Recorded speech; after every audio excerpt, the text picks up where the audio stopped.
Ya, baik. Nah, malam hari ini saya mau bahas kebenaran firman Tuhan mengenai kita ini dibentuk, ya.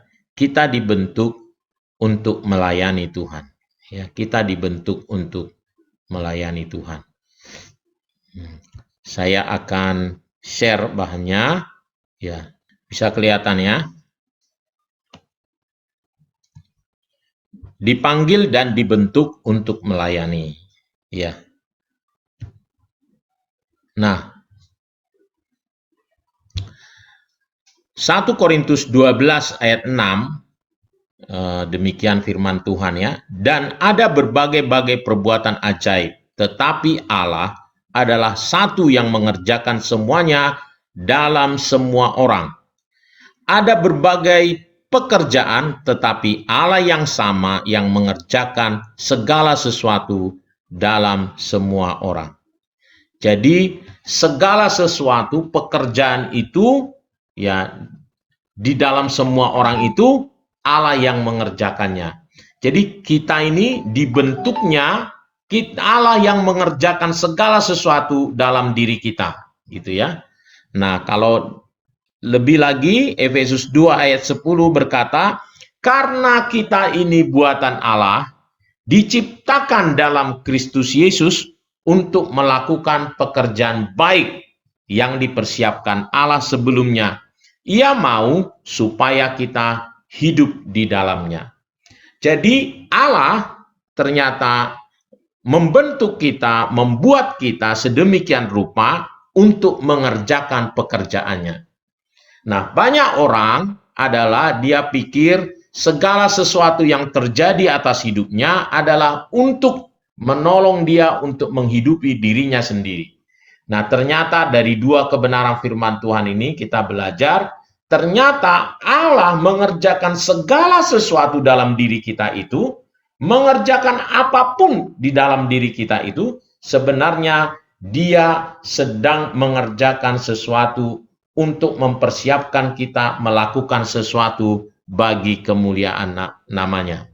Dia mau kita melakukan pekerjaan baik, dia sudah siapkan apa yang harus kita kerjakan. Ya. Nah, ini juga ayat Yesaya 43 ayat 21 ya. Umat yang telah kubentuk bagiku akan memberitahukan kemasyuranku. Jadi tujuan Tuhan membentuk kita adalah untuk memberitahukan kemasyuran Tuhan. Membentuk kita untuk kemuliaan, kepujian bagi Tuhan, untuk pekerjaan Tuhan yang dipersiapkan dia sebelumnya. Nah, jadi kita tugasnya adalah mengerjakan pekerjaan yang Tuhan siapkan itu. Nah, 1 Petrus 4 ayat 10 juga berkata begitu ya. Layanilah seorang akan yang lain sesuai dengan karunia yang telah diperoleh tiap-tiap orang sebagai pengurus yang baik dari kasih karunia Allah. Nah, kalau kita ini diberikan oleh Tuhan karunia-karunia, kemampuan-kemampuan, bahkan segala pengalaman kita, pendidikan kita, apapun itu pekerjaan kita itu adalah Tuhan mau kita menjadi pengurus yang baik dari semua yang kita dapat itu. Untuk apa? Untuk melayani seorang akan yang lain. Nah, selama ini banyak orang ya hidup hanya untuk diri sendiri. Dia semua pendidikannya, semua pengalamannya, semua talentanya, semua kemampuannya adalah untuk diri sendiri. Ternyata Tuhan mau sebagai pengurus yang baik katanya dari semua yang kita peroleh itu adalah tandanya kita harus urus itu sebagai pengurus yang baik adalah dengan cara melayani orang lain. Nah, itu ya, melayani orang lain. Nah, kita harus gunakan apa yang Tuhan berikan pada kita itu adalah tidak perlu merasa wah kurang atau apa itu ya. Nah, ini nih 2 Timotius, usahakanlah supaya engkau layak di hadapan Allah sebagai seorang pekerja yang tidak usah malu, yang berterus terang memberitakan perkataan kebenaran. Kalau kita melayani, ya kita tidak perlu malu dengan semua yang kita miliki. Kita harus usahakan supaya kita layak di hadapan Tuhan ini. Ya. Nah, Tuhan kita layak mendapatkan yang terbaik. Kita harus usahakan dengan semua kemampuan kita itu. Ia membentuk kita bagi sebuah maksud atau tujuan. Dan ia mengharapkan kita memanfaatkan apa yang telah diberikan kepada kita itu. Jadi fokuslah pada talenta-talenta yang diberikannya kepada kita untuk kita gunakan. Penggunaan terbaik dari hidup kita adalah melayani Tuhan melalui SEP kita itu. SEP di sini artinya, ini singkatan ini ya, S itu adalah spiritual gift, karunia-karunia rohani. Kalau H itu adalah heart, hati. Jadi ada kita mempunyai hati. Jadi kalau misalnya lihat orang susah, misalnya pengen tolong, nah itu ada hati. Kalau misalnya lihat bunga suka sekali, nah itu hati ya. Itu persoalan hati. A adalah ability, kemampuan. Ya, kemampuan kita yang kita peroleh bisa karena latihan, karena belajar, kursus atau apa saja. Apa saja kemampuan kita, sebenarnya Tuhan itulah yang diberikan talenta-talenta semua itu. Lalu yang P adalah personality, kepribadian kita. Ada orang yang ada yang intim, ada yang analitik, ada yang dominan. Semua itu Tuhan berikan pada kita adalah supaya kita bisa menggunakannya untuk pelayanan, untuk melayani Tuhan. Dan E di sini adalah experience, pengalaman. Tuhan memberikan pengalaman-pengalaman kepada kita, sebenarnya pengalaman itu juga untuk melayani Tuhan. Dan semua tadi, karena itu tujuan Tuhan, semua yang kita miliki ini, set kita ini, sebenarnya potensi terbaiknya adalah kalau kita pakai untuk melayani Tuhan. Nah, oleh karenanya temukan set kita, belajar untuk menerima dan menikmatinya, kemudian kembangkan hingga potensi penuhnya, ya. Nah, bagaimana seorang pelayan sejati bertindak? Ya. Dan barang siapa memberi air sejuk secangkir saja pun kepada salah seorang yang kecil ini, karena ia muridku, aku berkata kepadamu, sesungguhnya ia tidak akan kehilangan upahnya daripadanya. Ingatlah ketika kita, walaupun sekecil apapun sumbangan kita, Allah menghargai kita. Kita tidak pernah kehilangan upahnya. Gitu. Inilah di dalam Tuhan. Karena Tuhan kita itu adalah bos terbaik. Ya, mungkin di dunia ini ada bos yang tidak menghargai pegawainya, tetapi kalau Tuhan kita tidak mungkin, karena dia adalah Bapa yang baik, bos yang baik, sangat baik. Betapapun kecilnya sumbangsih kita, dia selalu hargai. Nah, dia memberi air sejuk secangkir saja pun, katanya, kita tidak akan pernah kehilangan upah kita. Jadi pelayan itu adalah bukan soal besarnya apa yang kita kerjakan gitu. Memang bagi orang yang diberi lebih besar, memiliki tanggung jawab yang lebih besar, memiliki kemampuan yang besar, harus memiliki tanggung jawab yang lebih besar. Tentu bukannya maksudnya di sini karena kecil ya kita kasih kecil-kecil aja, enggak. Kalau kita sudah 5 talenta kita punya, Tuhan mau kita mengerjakan 5 talenta. Kalau 2 talenta yang diberikan Tuhan, dia mau kita kerjakan yang 2 talenta. Kalau 1 yang dikasihnya mungkin kecil, kerjakan yang 1 itu. Dan upahnya sama. Upahnya kalau kita lihat dari talenta, orang yang mendapat 5 talenta, mendapat 2 talenta, ya, mereka berhasil, upahnya sama. Apa itu? Dia katakan, hai hambaku yang baik dan setia. Engkau telah setia dalam perkara kecil, aku akan memberikan tanggung jawab dalam perkara besar.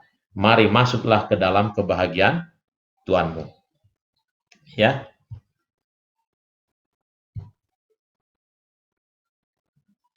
Nah, bagaimana kita sebenarnya melayani? Melayani itu sebenarnya adalah melayani sesama. Ya. Jadi Tuhan itu melayani Tuhan itu bukan melayani Tuhan, jadi Tuhan dilayani gitu di gereja, Tuhan sendiri gitu, bukan. Sebenarnya melayani Tuhan itu adalah dengan melayani sesama, memperhatikan orang lain, ya mendorong dia untuk lebih percaya kepada Tuhan, menghibur gitu. Nah, makanya misalnya ada satu ilustrasi dibuat Tuhan ya. Apa yang engkau perbuat katanya pada orang-orang kecil ini, engkau sedang berbuat kepada aku. Ketika aku telanjang, engkau memberi aku baju. Ketika aku lapar, engkau memberi aku makan, gitu ya. Kenapa? Karena apa yang kita lakukan bagi orang lain itu, itulah sebenarnya melayani Tuhan. Nah, selanjutnya Tuhan, nah ini penting ini sekali Pak ya. Tuhan menentukan kebesaran kita sebagai pelayan itu bukan di dalam dunia ini ya, banyak orang salah gitu ya. Tuhan menentukan kebesaranmu dengan berapa banyak orang yang kamu layani, bukan berapa banyak orang melayani. Kalau teori kepemimpinan kan berapa pemimpin itu besar kalau orang di bawahnya banyak gitu ya. Dan banyak orang pengennya dilayani. Makin hebat dia kalau makin banyak pelayannya gitu ya. Tetapi enggak, kalau di dalam Tuhan sebenarnya pelayan itu ya dia makin besar kalau makin banyak orang yang dilayani. Ya. Makin banyak kita melayani, makin banyak orang yang kita layani, ya itulah tanda kebesaran kita. Tapi kalau banyak orang yang melayani kita, makin kecil kita. Semua orang ingin memimpin, tidak ada yang mau jadi seorang pelayan. Tapi sesungguhnya, ya kalau mau jadi seperti Yesus adalah menjadi seorang pelayan. Karena Yesus menyebut dirinya pelayan. Jadi ingatlah, Tuhan membentuk kita bagi pelayanan, bukan untuk kepentingan diri sendiri.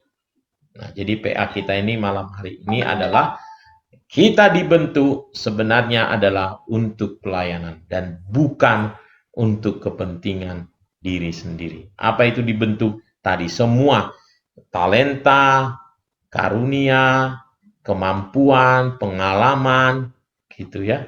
Semua itu Tuhan berikan adalah untuk melayani Tuhan. Pelayan-pelayan sejati menyediakan diri mereka untuk melayani. Pelayan-pelayan sejati melakukan apa yang perlu bahkan ketika itu tidak nyaman. Pelayan-pelayan sejati memperhatikan kebutuhan. Pelayan-pelayan selalu mencari cara untuk menolong sesama, menjadi berkat bagi yang lain. Ketika mereka melihat suatu kebutuhan, mereka menghentikan waktu untuk memenuhinya, seperti yang diperintahkan Alkitab kepada kita. Selama masih ada kesempatan bagi kita, marilah kita berbuat baik kepada semua orang. Kesempatan-kesempatan besar untuk melayani tidak pernah tinggal lama. Janganlah engkau berkata kepada sesamamu, pergilah dan kembalilah, besok akan kuberi. Sedangkan yang diminta ada padamu. Ini kata firman Tuhan. Ya. Jadi, bagaimana untuk bisa berpikir, bisa melayani, kita harus berpikir seperti seorang hamba, katanya ya. Kalau kita hamba, nah kita mempunyai hati untuk melayani. Tapi kalau kita pikir kita bos, nah maka kita akan minta orang lain melayani kita. Ya. Nah, Tuhan mau kita cara pikirnya seperti pikiran Kristus ya.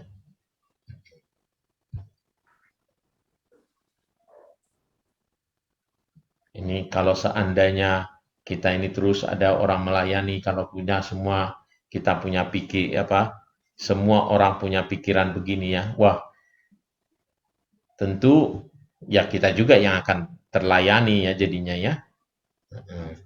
Dan itu akan indah sebenarnya. Kalau gereja kita semua orang punya hati untuk melayani, peduli gitu pada orang lain ya. Katanya di sini nih, bayangkan saja kalau 10% aja di semua orang Kristen di dunia bersungguh-sungguh tentang peran mereka sebagai pelayan-pelayan sejati, wah betapa luar biasanya ya. Tidak peduli apa status dan pekerjaan kita, berapapun usia kita, Tuhan akan memakai kita jika kita mau bertindak dan berpikir seperti seorang pelayan. Oke. Albert Schweitzer gitu ya, berkata satu-satunya orang yang benar-benar berbahagia adalah mereka yang telah belajar bagaimana melayani. Kenapa? Karena kita diciptakan untuk melayani. Kalau kita diciptakan untuk melayani, kita sebenarnya akan berbahagia kalau sesuai dengan penciptaan itu. Ya. Gitar ya akan bernilai tinggi kalau dia mengeluarkan suara-suara yang harmonis, yang baik. Tapi gitar itu ya karena dia diciptakan untuk itu ya, untuk suara yang harmonis. Ya, tapi kalau dia false, nggak ada nilainya. Kenapa? Karena memang dia diciptakan untuk memperdengarkan suara yang harmonis. Begitulah dengan kita, karena kita diciptakan untuk melayani Tuhan, maka kita akan mempunyai nilai yang sangat tinggi kalau kita terlibat pelayanan. Kalau kita melayani, ya. Melayani tadi bukan hanya sekedar tadi kalau di gereja jadi singers apa gitu ya. Sebenarnya melayani adalah kalau kita mau memberi hati kita tadi menolong orang lain, melayani orang lain, ya, memiliki buah-buah gitu kita ya. Kita jadi menceritakan kasih Tuhan pada orang lain, ya. Memberi dampak bagi orang lain, menjadi berkat bagi orang lain. Baik, itu saja mungkin yang saya mau bagikan bahwa kita ini ya, bahwa kita ini sebenarnya dibentuk Allah adalah untuk melayani. Jadi jangan biarkan kita ya kita hanya hidup dengan semua yang kita miliki ini adalah untuk diri kita sendiri. Tapi sebenarnya adalah untuk memperhatikan orang lain. Untuk pekerjaan yang Tuhan siapkan sebelumnya. Ya. Oke, itu saja. Mami ada tambahkan? Ya, baik. Ya. Ada hal yang terjadi di anak Tuhan, berpikir melayani itu berbicara soal acara atau kegiatan. Tapi sebetulnya melayani itu memberi diri menjadi berkat bagi orang lain. Orang lain itu termaksud pasangan kita, anak kita, orang-orang di sekitar kita, karyawan kita, atau sahabat-sahabat kita. Kita berpikir menjadi berkat. Berapa banyak hari ini kasih menjadi dingin? Sebab tidak dirasakan mengasihi itu bagian dari melayani. Ada orang mengategorikan pelayanan itu adalah hal-hal yang bersifat acara, sekali lagi.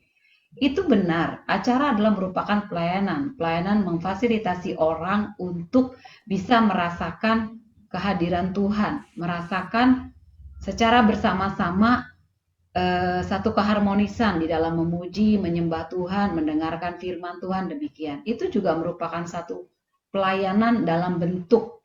Tetapi ada pelayanan yang bukan notabene bentuknya acara, tetapi berbagi kasih, memperhatikan, menolong di dalam pengambilan keputusan, karena kita memberi advice yang baik, memberikan masukan-masukan yang baik, sehingga orang-orang di sekitar kita mengambil keputusan yang benar, dan dia melihat kemenangan, melihat keberhasilan, melihat kebaikan. Itu juga bentuk dari pelayanan. Bayangkan kalau semua anak-anak Tuhan mengartikan pelayanan dimulai dari kebenaran ini, saya percaya bahwa kualitas seorang pelayan pun akan berbeda karena dia sudah menang dari arti sebuah melayani. Jadi melayani adalah merelakan diri kita menjadi kebaikan bagi orang lain. Melayani adalah menjadi berkat bagi orang lain, berdampak positif kepada orang lain. Sehingga tidak bisa dibayangkan kalau demikianlah arti sebuah pelayanan sebelum orang itu pergi betul-betul untuk melayani banyak orang. Dia sudah benar arti melayani. Dia tidak menjadi sandungan bagi orang di sekitar dia yang terdekat. Ada banyak orang melayani dia bagus sekali, tetapi ketika dia salah mengartikan arti pelayanan, dia bisa menjadi orang yang bisa menjadi berkat bagi banyak orang yang tidak mengenal dia, tapi dia menjadi sandungan bagi orang yang mengenal dia.